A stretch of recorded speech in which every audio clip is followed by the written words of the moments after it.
your mind a slave. They telling me they believe, and I got style for days. And when I do drop an album, they'll be proud to. Welcome back to the Zach Knows Podcast. I'm Zach Collins, and obviously we're back in the original place where we started at. Finally got home from going to see my family over the Christmas break, and bowl games are back in action. Christmas Day was jam-packed with basketball. PV Sports kind of been off, but they're coming up on a Saturday where our men's basketball team is finally playing again. So we got a lot to talk about. First off, we'll start obviously with our PV Sports. The men's basketball team plays Winthrop this upcoming Saturday. And really what I want to see coming from this game is I want to see us come together and play as a team. I feel like we'll have little spurts and little areas in our game where certain players will stick out, but we don't get a full five coming together and giving it all. And I feel like as far as for us going into SWAC play with only a couple more preseason matchups before we get into the thick of conference play, I feel like we need to start gelling immediately if we want to go into a run, because we've seen other teams in our conference, such as Texas Southern, Grambling, Arkansas Pine Bluff, come together, play together, put together a couple of wins. Granted, I feel like our schedule has been extremely harder compared to the other teams outside of maybe Texas Southern. But I feel as though for us to have a successful campaign, we have to start getting into a rhythm now, because basketball is it's a streaky sport. It's more about who's playing at the right time together, which every sport gets like that whenever you get into a groove.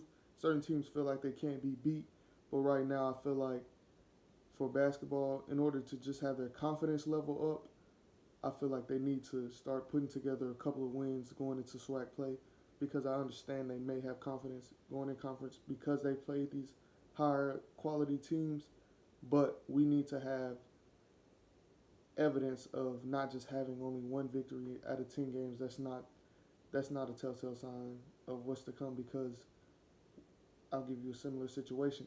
Looking at our preseason schedule before we got into SWAC play, where we played all these teams and basing our season off of how they played the year before, we thought we would be in good standards because we only lost to Sam Houston by 10 points. Rice being an FBS school, and we lost by a field goal. Certain things like that, and that being the measuring stick to our season. When we look back at it now, we understand why we didn't go to places we did, because we didn't win the games we needed to. So for us as a school as a whole, for the major sports, I would say in football and basketball, we need to start getting just a winning. Once you create a culture of winning and winning becomes the norm, then I feel like everything else will fall into place. And I feel like that's what we need to get this basketball season rolling into. The girls are kind of finding their swagger, but I feel like the same with both teams. I feel like once we start playing teams that are on our level, where we match up physically, where we match up athletic-wise, where we match up mentally, I feel like we'll be playing better, but we need to get to that point, and we need to put together victories now, because certain teams within our conference are putting together those victories, and I feel like for us to be successful, we need to do the same. Now, moving forward, we'll go into the bowl games that happened yesterday, because that's most recently what's on my mind. Boise State played Boston College, and I feel like if this game wasn't canceled because of all the rain that's happening in Texas, if the game wasn't canceled, I think I'd have picked the game wrong, because what I saw coming into the game was going to be Boston College just handing the ball to their running back, who's physically imposing 40, 50 times. And what happened on their first drive is it was play action field. It was a lot of passes to get the defense out of the six-man, seven-man fronts that they were putting in the box, because they understood the caliber of back they were playing. They understood the type of offensive line they were playing. And I felt like they weren't prepared for the athletes that they had on the outside. So it didn't look like it was going to the way I had picked it, because Boise State offense wasn't doing what I expected it to do. They had a playmaker on the outside. He was making plays. He mossed somebody on the sideline, and it was vicious, especially for him to be a smaller receiver, 5'10", 5'9"-ish. But he went up and got the ball, and I loved the way he played. the type of game. He's one of those explosive players. But what happened was, like I said, it was basically a tsunami out here yesterday in Dallas. So the game got canceled. With it being a lower level game, I don't think they really cared about playing it. So they just called it off. But now if you look outside today, it's really clear. So all they could have did was reschedule it today. But they figured the weather was going to be bad the rest of the week, so they didn't want to hold the players on break any longer. So I can respect that decision.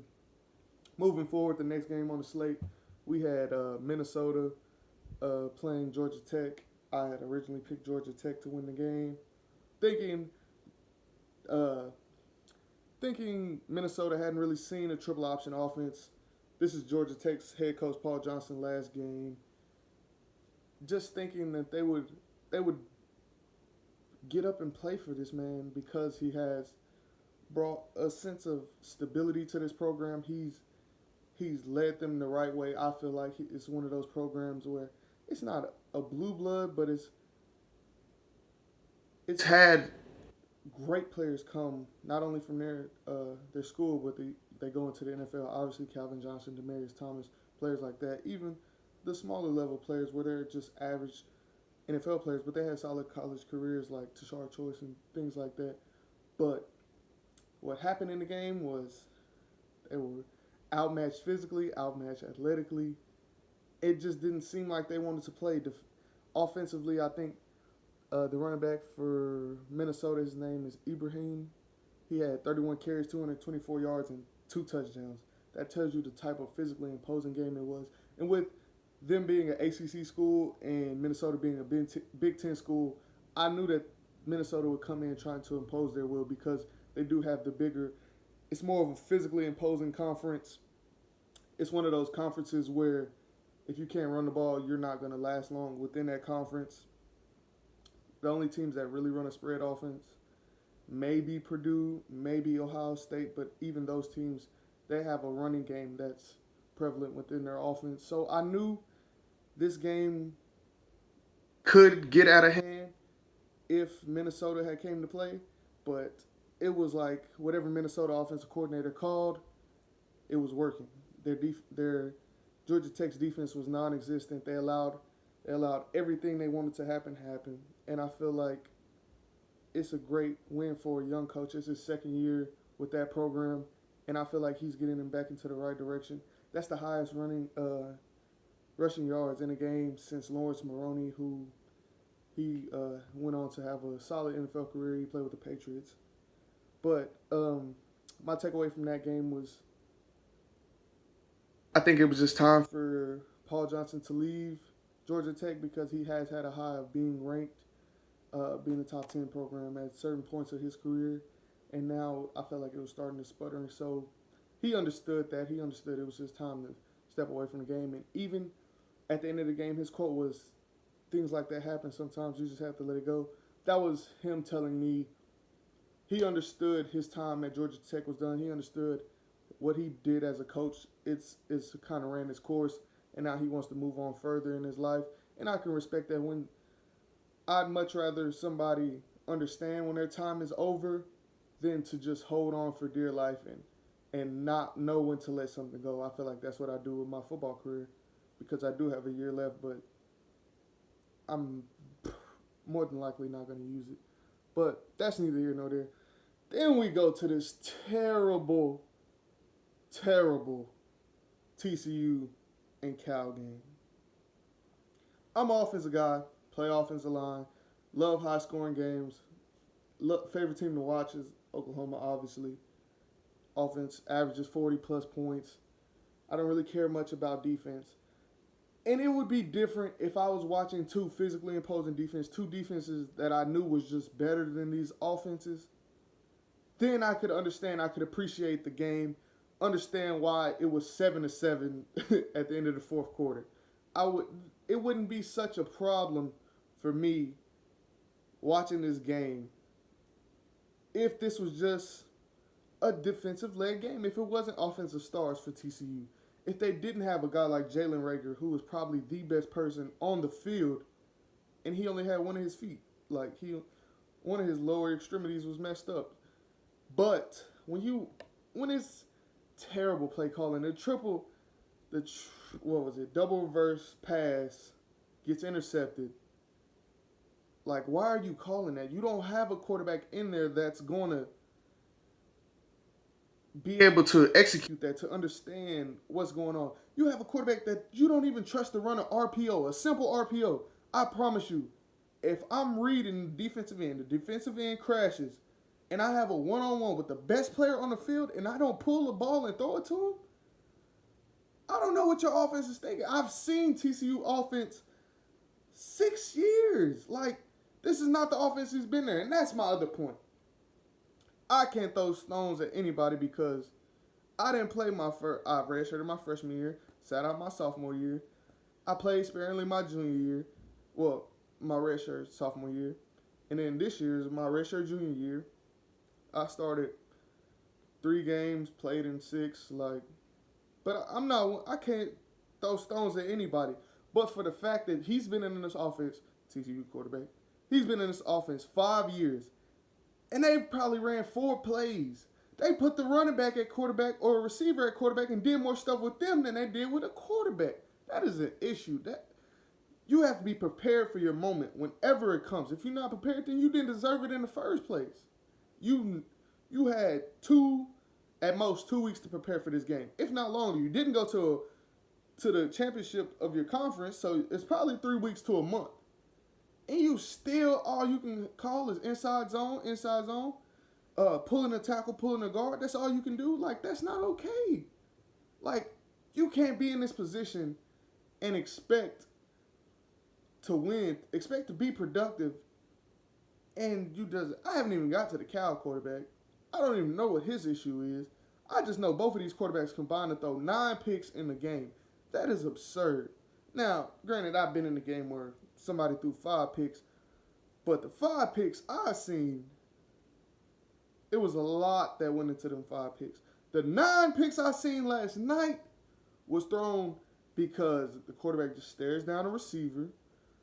Obviously, they're inexperienced quarterbacks, so I understand they don't know how to look off safeties. They may not know where they want to go to the ball, or they may decide before the pre-snap, then, okay, I'm going to throw it to him no matter what. So when this happens in a game where you're playing, don't get me wrong, a Gary Patterson-led defense is always going to be quality. This was one of his tough years just because he probably had 10, 15 major injuries on his team. He just got his safety back. That's a kid from around here that hadn't played most of the year when I was watching him.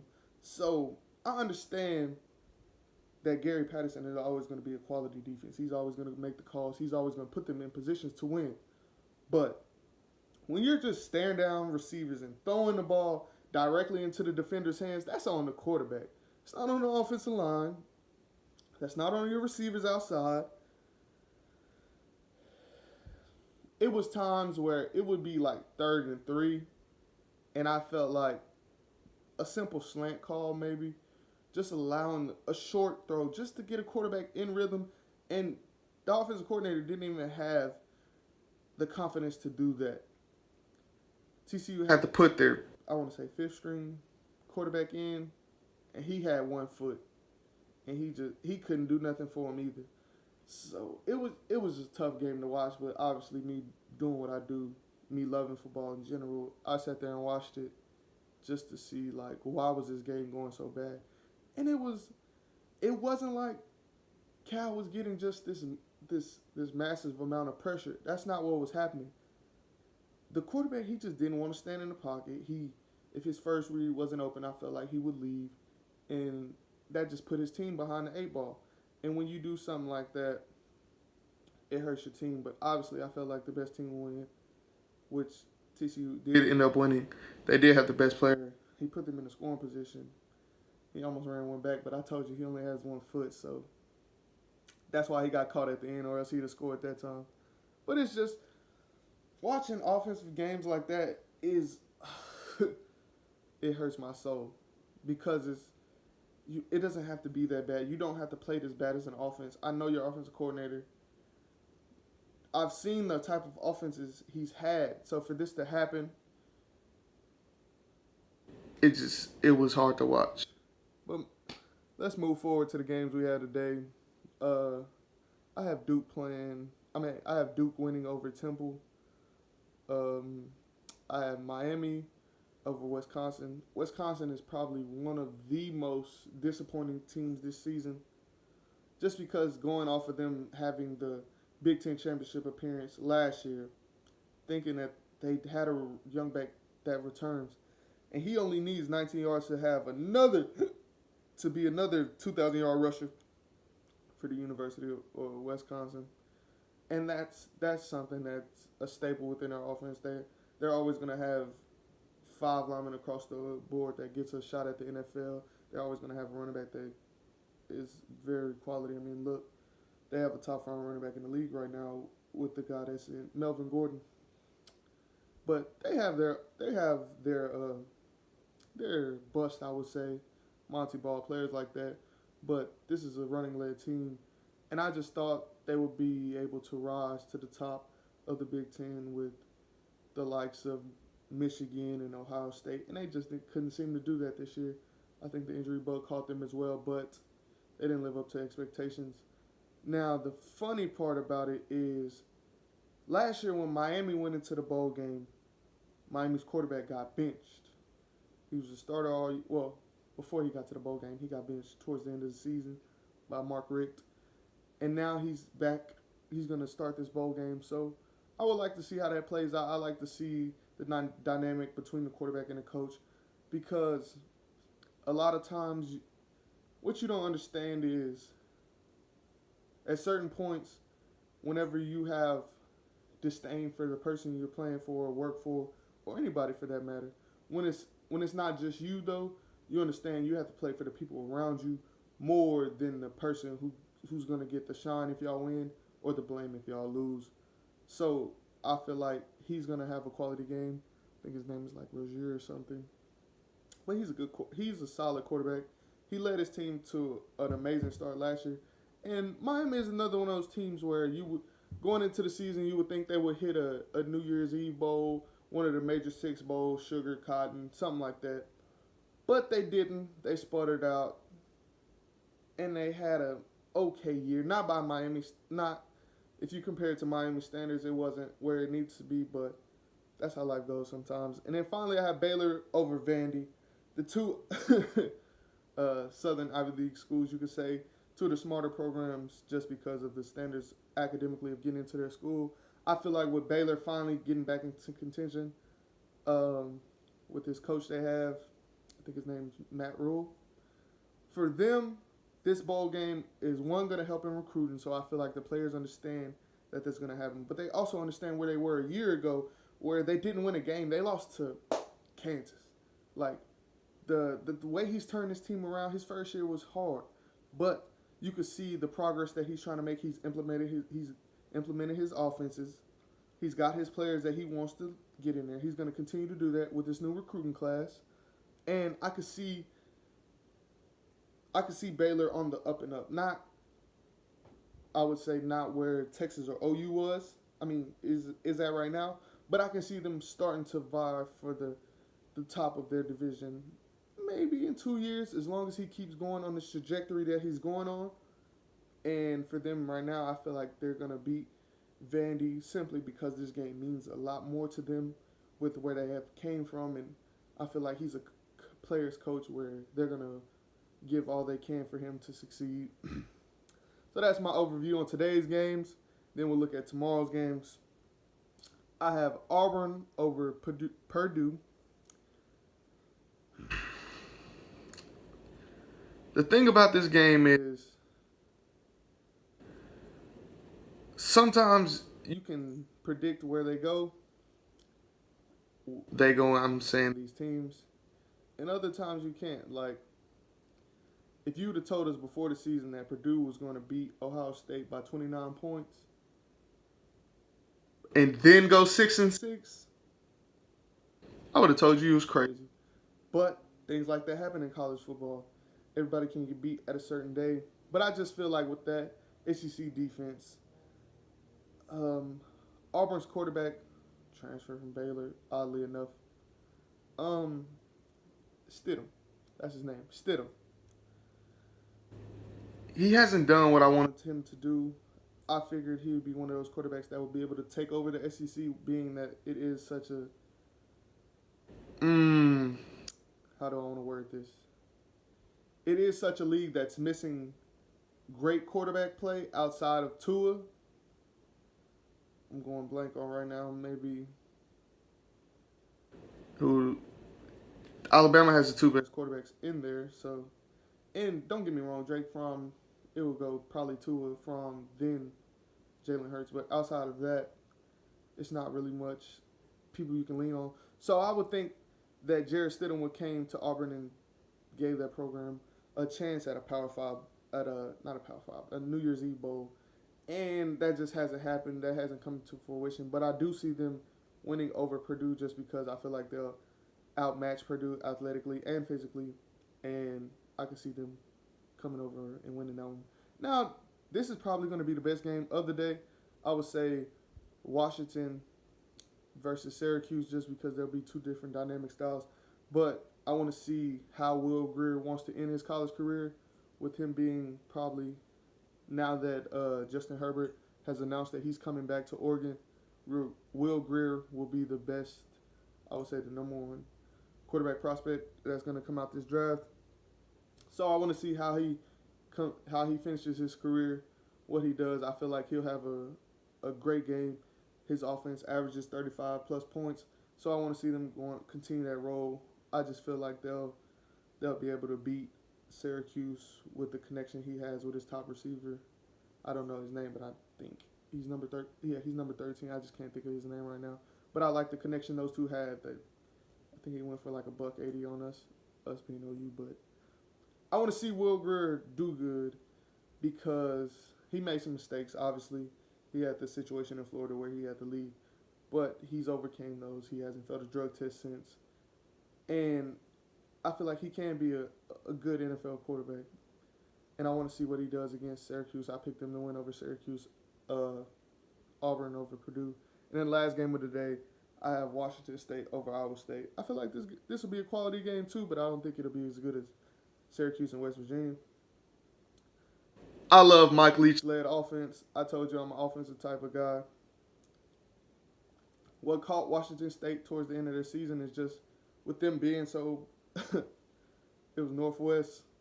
They caught it was cold. And with that type of offense, with it being a throwing team, the way they throw the ball, that can get you in trouble at times. And I feel like that's just what happened towards the end of the season. Because at one point they were ranked 8th in the nation. The same thing that happened with him at Tech. It's just, at the end of the year, you can't be leaning on the past the way that he does. But I still love the way he coaches the game. I love the way he plays. He has his players playing it. So that's why I pick Washington State to win over Iowa State. We'll get a recap of Monday night. Nobody was watching the Raiders play the Broncos. It seems as though the Broncos do not care if they get Vance Joseph fired. They didn't seem like they were playing with much enthusiasm. It doesn't look like they made the right choice signing Case Keenum. But that's just how it goes. I feel like ever since they signed Peyton Manning after that, their quarterback woes have been well documented. And that's just something that's just happened. Sometimes you miss the ball sometimes. But going on into that game, Doug Martin had 107 yards on the tug. Dwayne Harris had a 90-yard punt return touchdown, which, if you watch the play, that's just him being a smart player, understanding the rules. And I feel like that's something that's missing in our game now is just football IQ. People not understanding the rules of the game, understand what's happening, and how everything goes. So with him making that play, that just makes me more of a fan of Dwayne Harris.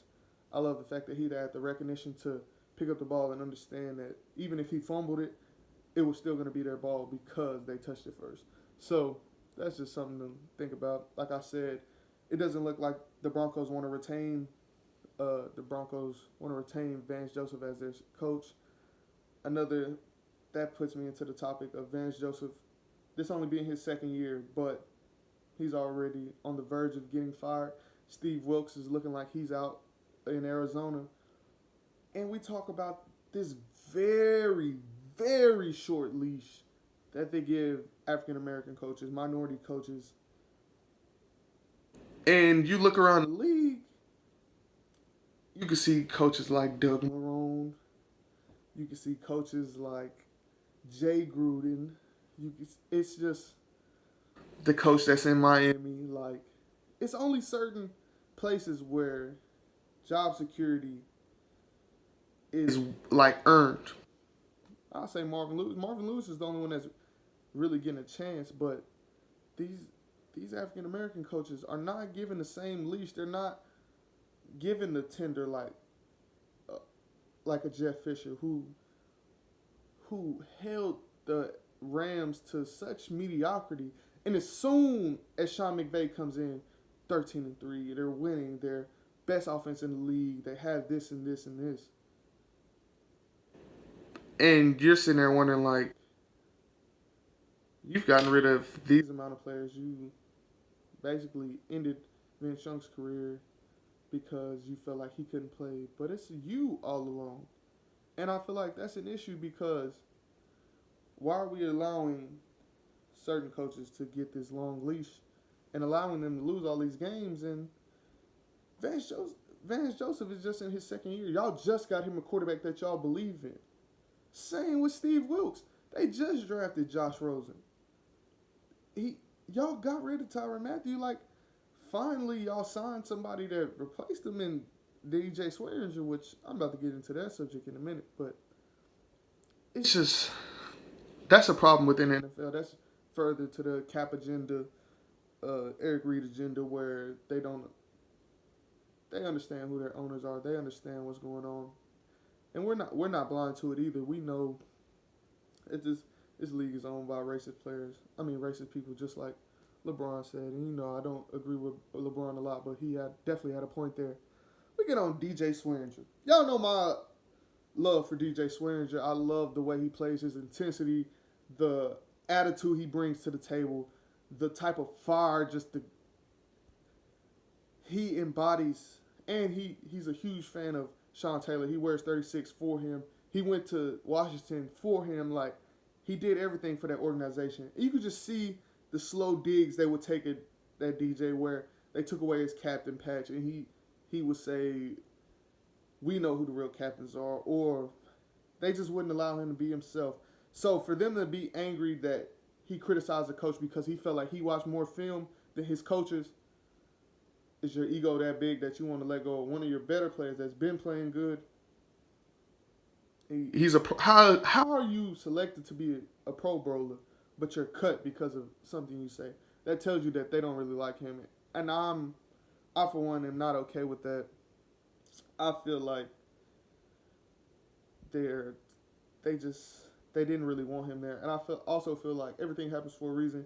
Maybe he shouldn't have left Arizona and now he's back. They understood him, but they let go now. He understood that it was more important for him to be in Arizona because I think he said he did turn down a contract before he signed to Washington, and everything just worked out for the way it was supposed to.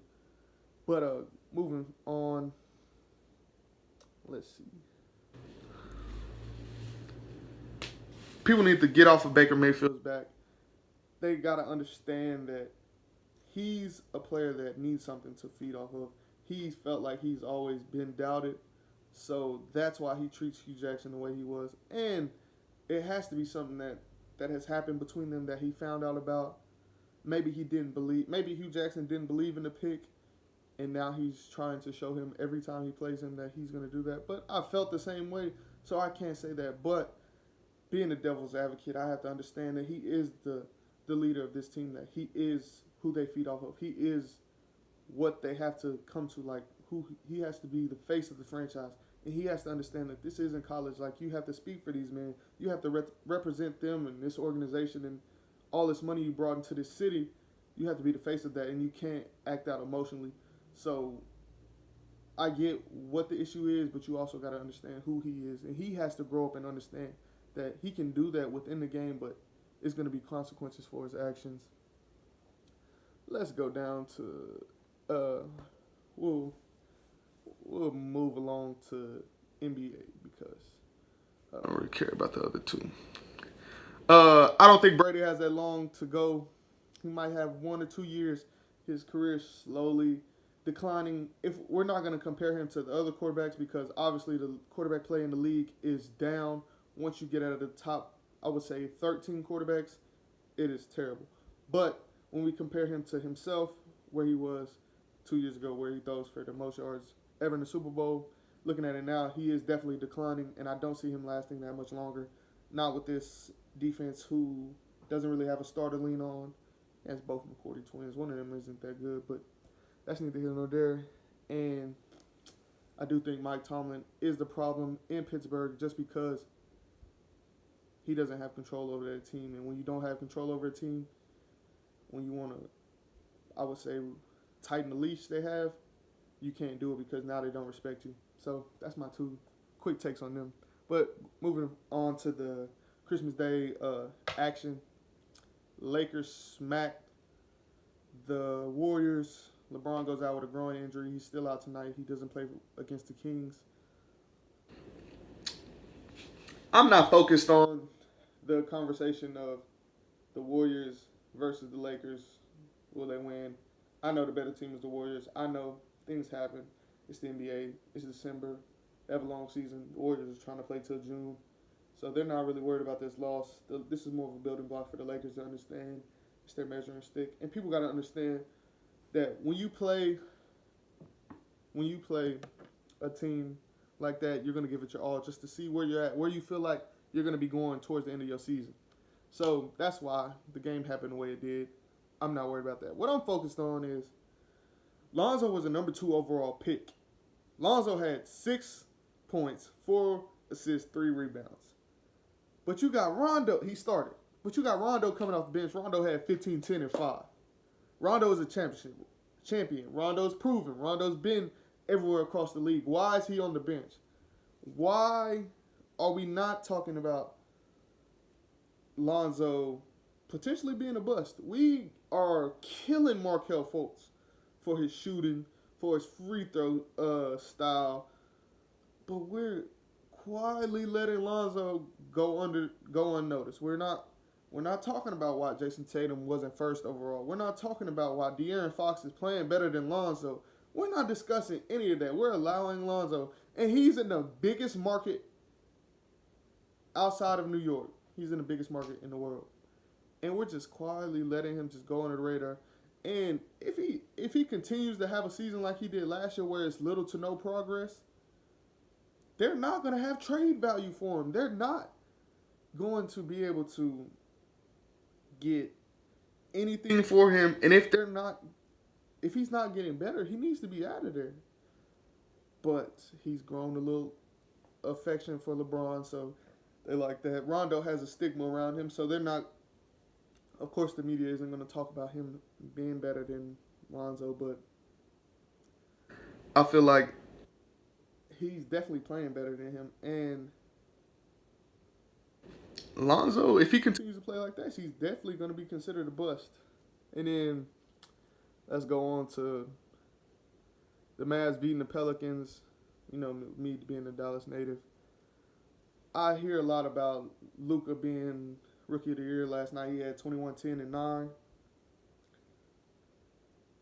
I could see it happening just because he's a different dynamic. I would like to see both of them take over more, because I feel like with them two, they would lead the offensive charge. And whenever they miss, obviously they have DeAndre Jordan to rebound it. So I just want to see where this team goes. I feel like they may have got DeAndre Jordan too late, or they may have just got these two young players too late. But I just want to see their career flourish. I want to see if he's going to sustain this ability to play like this throughout the season, because if he does continue to play like this, he's definitely going to win Rookie of the Year, I feel like. But he had a solid game with them beating the Pelicans. The West is wide open. I think 14 teams are within an 8-game radius of making the playoffs. And it just tells you it's a different year. It's not just the Warriors in the West and whoever comes out the East, where we're looking at the East to be between two teams. Now it's more of the West is wide open, and we're trying to see if anybody's going to knock off Toronto. Toronto winning these close games. Last night they beat the Heat Kawhi had 30. D-Wade missed the tipping shot late, but it's starting to look like the Raptors definitely won this trade.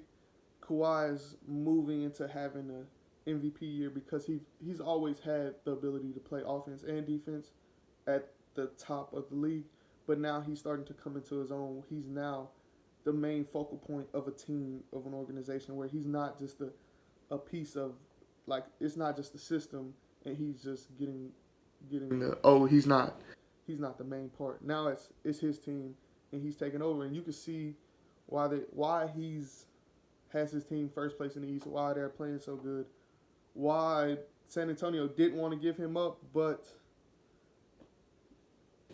I feel like they got something out of it, but it wasn't enough. And I would say right now they are playing as the best team in the NBA just because they're understanding how to win these close games. I think he brought in the championship mindset and he helped change the narrative around that organization. So I would like to see where they're going towards this year. I know I took y'all a little long today. I'm sorry, but once I get to talking, I don't really like stopping. But thank y'all